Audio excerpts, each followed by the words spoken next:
Now, a drug and alcohol support group in the Borders is expanding after starting a support cafe in Galashiels last year.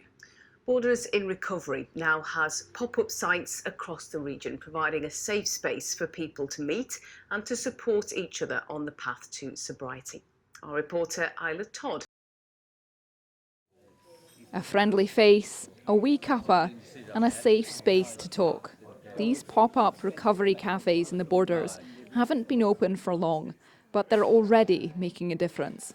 To be honest, I was thrown out because of my alcoholism. I lived with parents at the time. I've got 2 sets, so I was thrown out and had nothing basically. Getting through every hour is an achievement, and staying away from the alcohol or any substance, be it drugs or alcohol. But I think that 2023 I've met the most amazing people and characters through the recovery cafes, and We Are With You and Recovery Coach Scotland, doing the groups.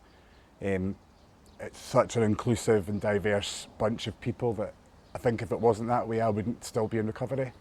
Keith has been sober since last November and finds they offer a safe space with no stigma and a chance to chat to others going through the same battles as he is. But taking that first step wasn't easy. To tell the truth, walking through that door was awful. I was so anxious, very daunting, because you're entering somewhere where you've not got that comfort of having alcohol to settle your nerves or whatever. But I needn't have worried, because it's such a friendly, welcoming atmosphere going into the cafe, and I've been going ever since. The recovery cafes began in spring last year in Galashiels and now regularly help around 60 people a week across the different locations, including Duns, Peebles and here in Hawick. We have as many problems with substances in our communities as they have in anywhere else across Scotland. So, you know, we have specific problems in rural areas around specific drugs. You know, there is a very high use of cocaine across the borders. Our use of alcohol in the borders is culturally very embedded in society here. And that becomes a problem for people. And it is a bit more hidden, but it's definitely still here.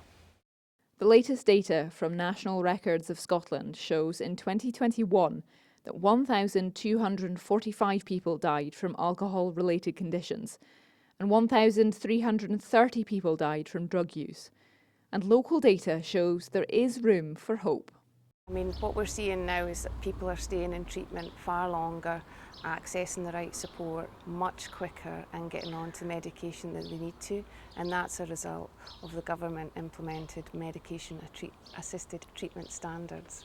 And there's hopes to expand into even more towns and even offer support for families. Families tend to be quite forgotten in this whole dynamic, where very often mums, dads, brothers, sisters are just as impacted by somebody's substance misuse as they are, and they often get left behind. So we want to start addressing that and helping those people too. Keith is now helping others with their sobriety through these cafes, and the results speak for themselves. Isla Todd, ITV News, Hawick. Isla Todd there looking at the work of Borders in Recovery.